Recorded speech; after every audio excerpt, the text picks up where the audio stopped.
जय गुरुदेव।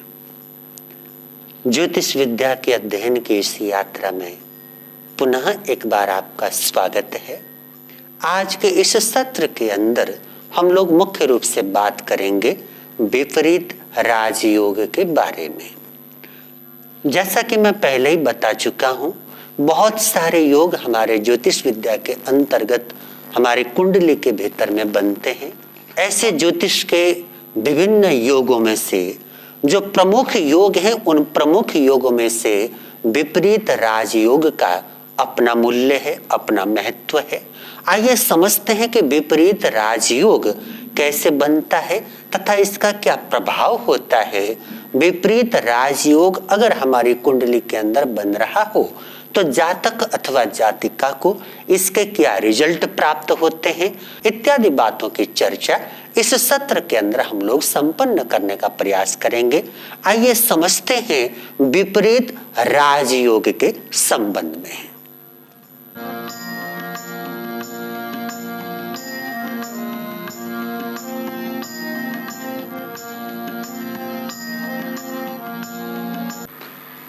तो आज हम चर्चा करने जा रहे हैं विपरीत राजयोग के बारे में। आप सभी जानते हैं कि ये हमारी कुंडली का नक्शा है और इस कुंडली के नक्शे के भीतर के जो 12 खाने हैं, उन 12 खानों में से ये वाला जो खाना होता है जिसको लग्न भाव बोला जाता है, इस लग्न भाव का जातक अथवा जातिका के लिए सर्वोपरि मूल्य माना गया है, क्योंकि यहीं से उनके व्यक्तित्व का अध्ययन किया जाता है, यहीं से उनका संपूर्ण जीवन देखा जाता है। हालांकि देखा जाए तो प्रत्येक भाव अपने आप में मूल्यवान है, क्योंकि यहाँ से अकेले जातक के बारे में हमारे को पता चलेगा, उसके कुटुंब के बारे में देखना होगा तो ये वाला भाव देखना होगा, उसके छोटे भाई बहनों के बारे में देखना हो, उसके पराक्रम के बारे में देखना हो तो हमारे को इस भाव की आवश्यकता पड़ेगी। इस जातक की माता के बारे में, इसके घर के बारे में, इसका वाहन का जो सुख इसको प्राप्त हो सकता है उसके बारे में, भूमि के बारे में देखना हो तो हमारे को चौथे भाव की आवश्यकता पड़ेगी। इस व्यक्ति का जो निर्णायक क्षेत्र है वो किस प्रकार का होगा, किस प्रकार के डिसीजन ये ले सकेगा, इसकी बुद्धि से संबंधित जो इसके लाभ हैं अथवा नुकसान हैं उनको देखने के लिए हमारे को पंचम भाव की आवश्यकता पड़ेगी। इस व्यक्ति के जितने भी ऑब्स्टेकल्स हैं, जितने भी रुकावटें हैं, जितनी भी परेशानियां हैं, वो परेशानियां और इसके जीवन में आने वाले जो चैलेंज हैं उन सब को देखने के लिए हमारे को छठे भाव की आवश्यकता पड़ेगी। इस जातक का जो प्रतिपक्ष होगा, इसका साझेदार, इसका जीवन साथी या जिस भी व्यक्ति के साथ में ये अपना दैनिक रोजगार का व्यवहार संपन्न करेगा, ऐसा प्रत्येक प्रतिपक्ष देखना हो तो हमारे को सप्तम भाव की आवश्यकता पड़ेगी। और इस जातक का जो भी व्यय है, अर्थात व्यय से जो ऐसा व्यय जिसकी क्षतिपूर्ति दोबारा नहीं हो सकती, जिसको हम लोग मृत्यु कहते हैं। मृत्यु का अर्थ इतना ही होता है कि एक बार जिस चीज का वियोग आपसे हो गया वो परमानेंट हो गया। तो हमारे जीवन में बहुत सारी ऐसी चीजें होती हैं जो परमानेंट हमसे दूर हो जाती हैं। उदाहरण के लिए जैसे कोई बच्चा जैसे जैसे बड़ा होता जाता है तो उसकी जो पुरानी उम्र है उससे हमेशा के लिए उससे दूर हो जाती है। किशोर अवस्था में कोई व्यक्ति पहुंच जाए तो उसका बचपन हमेशा के लिए दूर हो गया। उसी प्रकार यौवन अवस्था में कोई व्यक्ति पहुंच जाता है, उसकी किशोर अवस्था हमेशा के लिए दूर हो गई।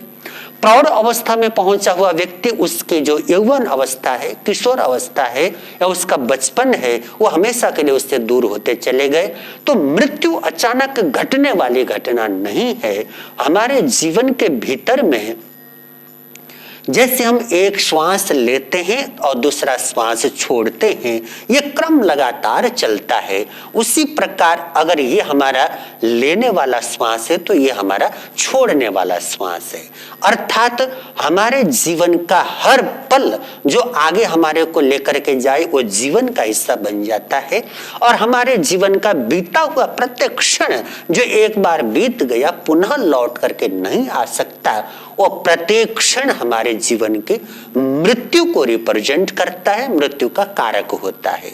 और ऐसा जो भी हमारे जीवन का हिस्सा एक बार हमसे जुड़ करके अलग हो गया, परमानेंट रूप से अलग हो गया, हमेशा के लिए दूर हो गया, ऐसी प्रत्येक वस्तु के लिए, प्रत्येक स्थिति के लिए और प्रत्येक हमारे जीवन के हिस्से के लिए आठवां भाव जिम्मेदार होता है। तो जो जो आपसे अलग हो जाता है हमेशा के लिए, उसको हमेशा यहां से देखा जाता है। प्लस यहां से आपका जो गुप्त क्षेत्र है, आपके जीवन का रहस्य है, आपके जीवन का जो भी रहस्य जिसे केवल आप जानते हैं, उसका भी पता यहीं से चलता है। यहाँ से आपका हाई प्रॉफिट इसको देखा जाता है। और ये वाला भाव इस जातक का भाग्य, इसकी किस्मत, इसका धर्म, धर्म के संबंध में इसकी यात्रा और जीवन के अंदर होने वाली लंबी यात्रा, इन सब चीजों के लिए हमारे को 9वें भाव की आवश्यकता पड़ती है। जातक का जो कर्म क्षेत्र है उसके लिए हमारे को 10वें भाव की आवश्यकता पड़ती है। प्रत्येक व्यक्ति का कारोबार किस प्रकार से उस अपने कर्म क्षेत्र के अंदर आगे बढ़ेगा, ये उसके 10वें भाव से पता चलता है। और यहां से कारोबार का पता चला तो 11वें भाव से उसका लाभ उसको देखा जाता है कि वो अपना कारोबार करेगा तो किस रूप में लाभ प्राप्त करेगा। उसके लाभ का अध्ययन प्लस उसके बड़े भाई बहनों का अध्ययन यहां से किया जाता है। और ये 12वां भाव उसके खर्च का है। यहां से वो कमाता है और यहां से वो खर्च करता है। तो जातक के जीवन में खर्च कैसा होगा, इन सब चीजों के लिए 12वां भाव देखा जाता है। उसका साथ में उसका विदेश के साथ में उसका रिलेशन, जेल के साथ में उसका रिलेशन, अस्पताल के साथ में उसका रिलेशन और शैया सुख अर्थात एक संतोषपूर्ण जो जीवन होता है, या यूं कहें कि जीवन का ऐसा हिस्सा जो बड़ा संतोष देने वाला, आराम देने वाला, कंफर्ट देने वाला जो समय होता है, वो भी हम लोग यहीं से देखते हैं। इसलिए 12वें भाव से शैया सुख को देखा जाता है, क्योंकि आदमी दिन भर काम करके रात्रि को जब विश्राम करता है, अगर ये 12वां भाव उसका अच्छा होगा तो रात्रि विश्राम अच्छी तरह से करेगा। रात्रि विश्राम अच्छी तरह से करेगा तो अगले दिन वो कार्य करने में ज्यादा समर्थ होगा।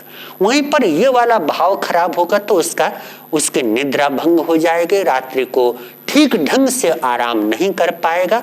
और जब आराम नहीं कर पाएगा तो दूसरे दिन वो कर्म करने में भी उतना सक्षम नहीं हो पाएगा। तो ये जो 12वां भाव है अकेले खर्च को रिप्रेजेंट नहीं करता, अपितु ये 12वां भाव आपके आराम को भी रिप्रेजेंट करता है। अर्थात इसी भाव से आप अगले दिन के लिए या अपने भविष्य के लिए कार्य करने की ऊर्जा को ग्रहण कर पाते हैं। एक तरफ आपका धन खर्च उसका संकेत करता है, तो दूसरी तरफ आपके जीवन के लिए जो आपको ऊर्जा चाहिए, उस ऊर्जा के संग्रह का भी ये संकेत करता है। तो कुंडली के ये 12 भाव हैं। मोटे तौर पर मैंने उनके बारे में बताया। बारीक तौर पर ये 12 के 12 भाव किसी भी व्यक्ति की संपूर्ण जिंदगी और किसी भी व्यक्ति के संपूर्ण जीवन से संबंधित जो जो चीजें हैं, उन सभी चीजों का ये 12 के 12 भाव जिम्मेदार होते हैं, कारक होते हैं। और इन्हीं से हमारे जीवन की संपूर्ण चीजें आ जाती हैं। हमारे को केवल अपने भाव के साथ में और अपनी जिज्ञासा के साथ में तालमेल बिठाना आना चाहिए कि कौन सी चीज का संबंध कौन से भाव के साथ में है। अगर हमारे को ये चीज समझ में आ जाए तो आप कुंडली का विश्लेषण बहुत आसानी के साथ कर सकेंगे। तो चलिए बात करते हैं विपरीत राजयोग के बारे में। जैसा कि नाम से ही स्पष्ट है, ये सीधा राजयोग नहीं है, ये उल्टा राजयोग है। विपरीत शब्द का अर्थ ही होता है उल्टा। तो उल्टा राजयोग कब बनता है?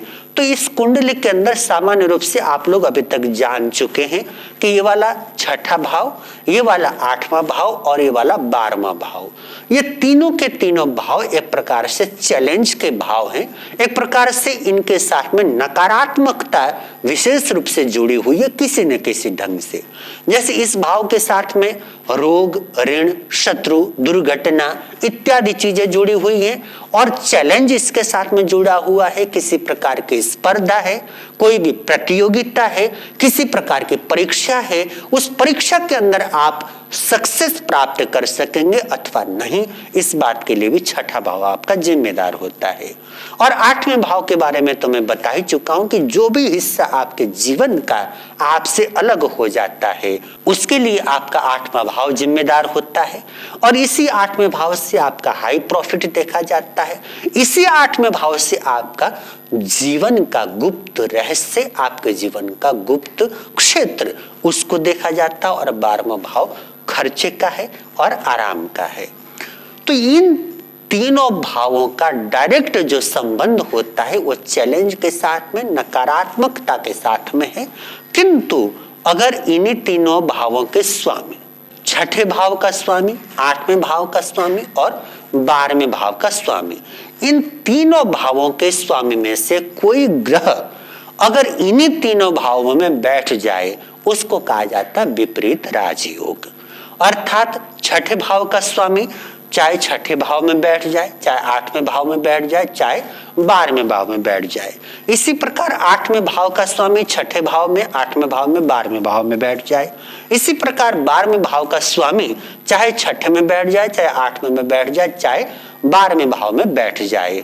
अगर नकारात्मक घर का जो मालिक है वो नकारात्मक घर में ही बैठ जाता है तो इस कंडीशन के अंदर इसको बोला जाता है विपरीत राजयोग।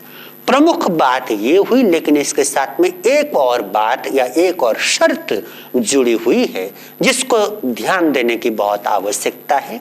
हालांकि उस बात के संबंध में विद्वानों में एक मत नहीं मिलता है, कुछ विद्वान उसको महत्व देते हैं और कुछ विद्वान उसको कम महत्व देते हैं।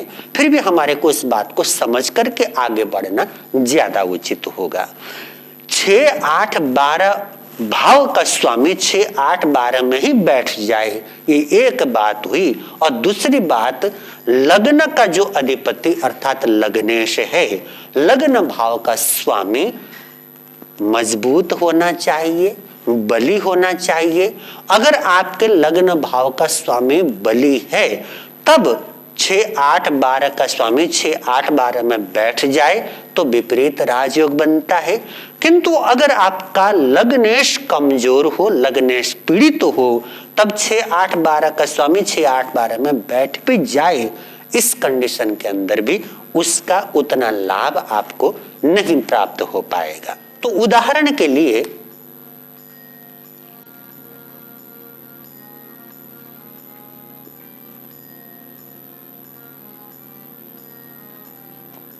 जैसे ये वृष लग्न की कुंडली है और आप सभी जानते हैं कि वृष लग्न का जो मालिक है वो शुक्र है। इस कुंडली के अंदर लग्नेश अर्थात लग्न का अधिपति शुक्र लाभ भाव में बैठा हुआ है, मीन राशि में है। और आप सभी जानते हैं कि मीन राशि में शुक्र उच्च का हो जाता है। तो यहाँ पर लग्नेश बली है, वो मजबूत अवस्था में है, उच्च अवस्था में बैठा हुआ है। जब लग्नेश मजबूत हो जाता है तब 6, 8, 12 का जो भाव है उसका रिजल्ट हमारे को विपरीत राजयोग के अनुसार प्राप्त हो सकता है।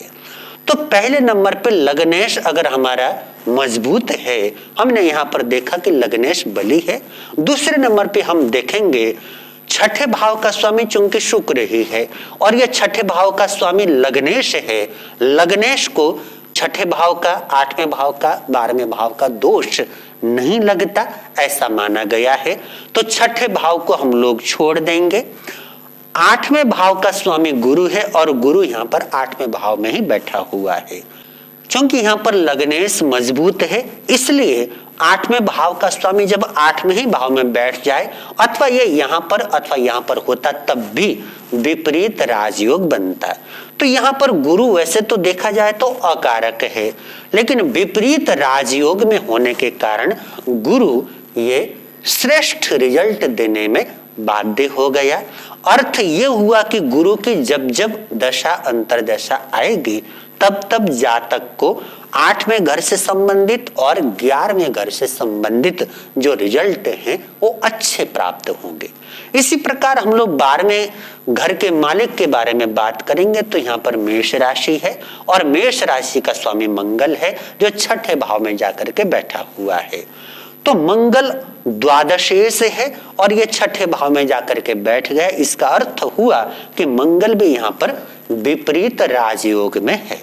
तो जब मंगल विपरीत राजयोग में है तो ऐसा मंगल अपनी दशा अंतरदशा में 12वें भाव से संबंधित और 7म भाव से संबंधित जो रिजल्ट देगा वो सकारात्मक रिजल्ट देगा, अच्छे रिजल्ट देगा।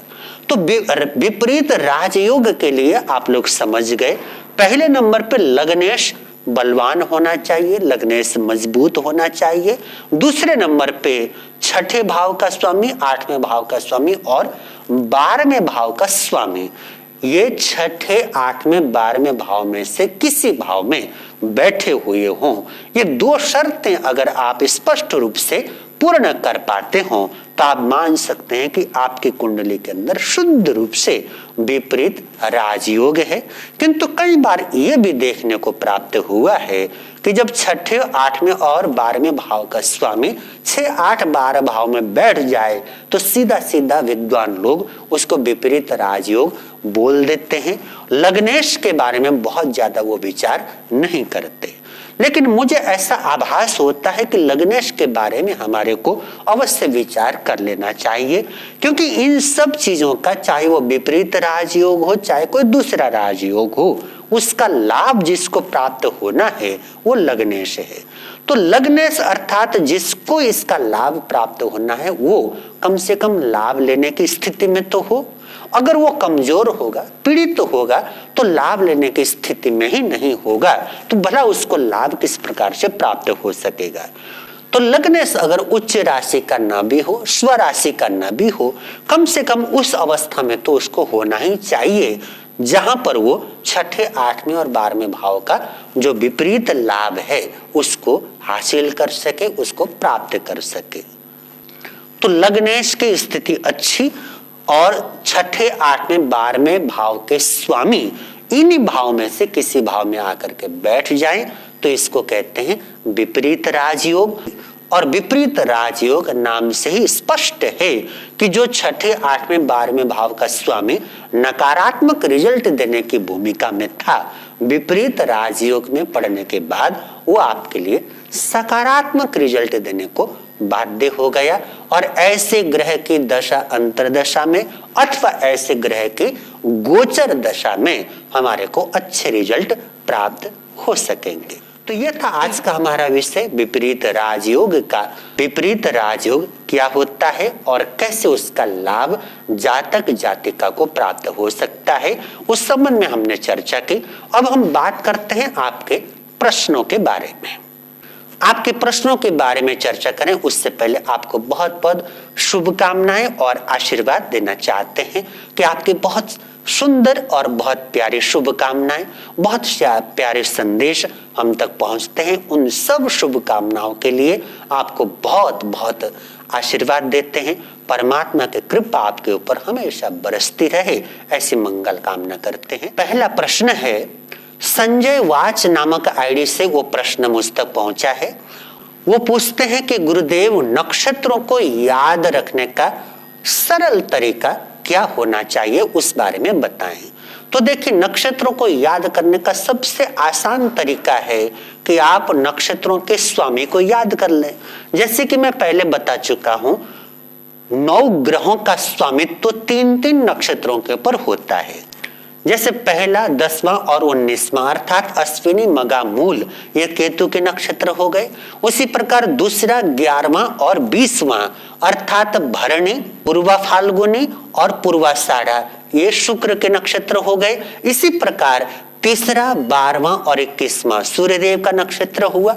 चौथा, 13वां और 22वां चंद्रदेव का नक्षत्र हुआ। इसी प्रकार 5वां, 14वां और 23वां मंगल का नक्षत्र हुआ। छठा, 15वां और 24वां राहु का नक्षत्र हुआ। 7वां, 16वां और 25वां गुरु का नक्षत्र हुआ।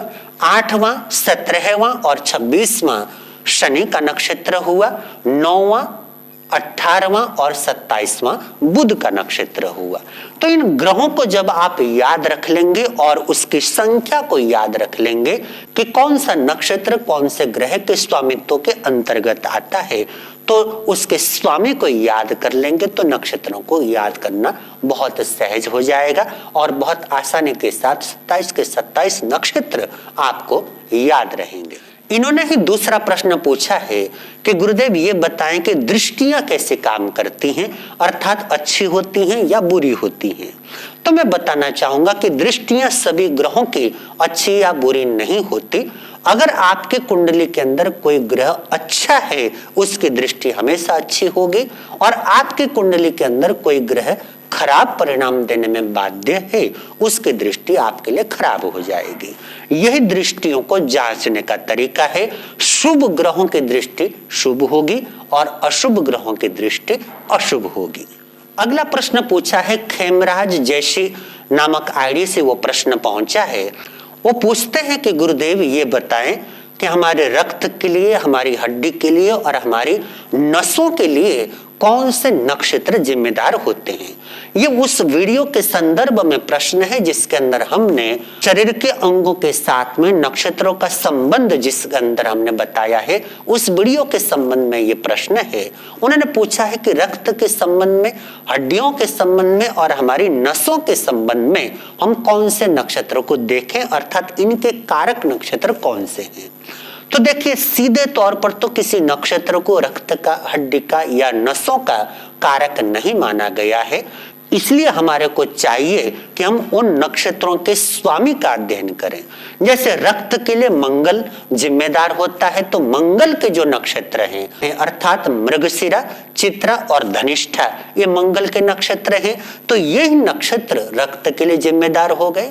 उसी प्रकार हड्डियों के लिए सूर्य देव को कारक माना गया है, तो सूर्य देव के नक्षत्र हैं कृतिका, उत्तरा फाल्गुनी और उत्तराषाढ़ा। तो यही तीनों नक्षत्रों को हम लोग हड्डियों के लिए देखेंगे। उसी प्रकार नसों के लिए या नर्वस सिस्टम के लिए बुध को जिम्मेदार माना जाता है, और बुध के जो नक्षत्र हैं वो हैं आश्लेषा, ज्येष्ठा और रेवती। तो इन्हीं तीन नक्षत्रों को हम नसों के लिए भी देख लेंगे, नर्वस सिस्टम के लिए भी देख लेंगे। अगला प्रश्न मैत्र ब्लॉग्स आईडी से मुझ तक पहुंचा है। उन्होंने लिखा है कि कुंडली के अंदर जिस ग्रह की महादशा चल रही हो, अगर वो ग्रह शत्रु क्षेत्र में हो, अर्थात शत्रु क्षेत्री बना हुआ हो, तो उसका रिजल्ट कैसा मिलेगा। तो देखिए, ग्रहों की ये अलग अलग स्थितियां होती हैं। शत्रु क्षेत्र के अंदर कोई ग्रह पड़ जाता है तो अपना संपूर्ण रिजल्ट देने में समर्थ नहीं हो पाता। अच्छा ग्रह अगर शत्रु क्षेत्र में जाकर के पड़ जाए तो उसका रिजल्ट कम हो जाएगा। वहीं पर बुरा ग्रह अगर शत्रु क्षेत्र के अंदर पड़ जाए तो उसका रिजल्ट भी कम हो जाएगा। तो हमारे को कुंडली देख करके जज करना होगा कि कौन सा ग्रह आपके लिए कौन से चीजों का कारक बना हुआ है। तो जो ग्रह जिस चीज का कारक है, अगर वो ग्रह शत्रु क्षेत्र में गया हुआ है तो इसका अर्थ है कि अपना 100% रिजल्ट देने में वो समर्थ नहीं है, अर्थात उसके रिजल्ट की क्षमता में कुछ कमी हो जाएगी। अगला प्रश्न पूछा है रोशन कुमार जी ने। वो पूछते हैं कि हम ये कैसे निर्णय करें कि कौन से भाव के लिए कौन सा ग्रह जिम्मेदार होगा, अर्थात उस भाव का जो भावेश है वो जिम्मेदार होगा, या उस भाव पर बैठा हुआ ग्रह जिम्मेदार होगा, या उस भाव पर दृष्टि डालने वाला ग्रह जिम्मेदार होगा, ऐसा उन्होंने पूछा है। तो मैं आपको बता, तो लग्न भाव में सबसे पहले हम देखेंगे, यहाँ पर वृष लग्न है और वृष लग्न का भावेश अर्थात इसका अधिपति शुक्र है। तो पहले नंबर पे इस भाव का कारक हुआ शुक्र अर्थात भावेश। दूसरे नंबर पे इस भाव पर जो ग्रह बैठा हुआ है वो भी इसका जिम्मेदार होगा। तो यहाँ पर जिस भाव के बारे में आप विचार कर रहे हैं उस भाव पर जो ग्रह अवस्थित हैं उनको देखेंगे, और तीसरे नंबर पे उस भाव के ऊपर जिस ग्रह की दृष्टि पड़ रही है उनका अध्ययन करेंगे। तो भावेश, भाव पर स्थित ग्रह और भाव के ऊपर दृष्टि डालने वाले ग्रह, तीनों का जो समन्वय होता है, तीनों का प्रभाव उस भाव के रिजल्ट के लिए हमारे को देखना चाहिए। तीनों का मिला जुला परिणाम आपको उस भाव के संबंध में प्राप्त हो सकेगा। तो ये थे आज के प्रश्न और आज का हमारा विषय। उम्मीद करता हूं कि आपको भली भांति ये बातें समझ में आई होंगी। आज के लिए इतना ही। पुनः मिलते हैं एक और महत्वपूर्ण विषय के साथ में अपनी चर्चा को आगे बढ़ाते हुए। तब तक अपना ख्याल रखें, धर्म के रास्ते पर अपने कदमों को हमेशा बढ़ते रहने दें, उनको कभी रोकें ना। धर्म की यात्रा आपके जीवन को आनंद के मंजिल तक लेकर के जाने वाली यात्रा हो सकती है। परमात्मा की असीम कृपा आपके ऊपर हमेशा बरसती रहे, ऐसी हमारी मंगल कामना, सद्भावना आपके लिए है। इतने प्रेम से हमारे शब्दों को सुना, उसके लिए हम कृतज्ञ हैं। आप सबके भीतर में विराजमान परमात्मा रूपी पवित्र आत्मा को मेरे कोटि कोटि नमन। जय गुरुदेव। गुरुवर के हर वचन पर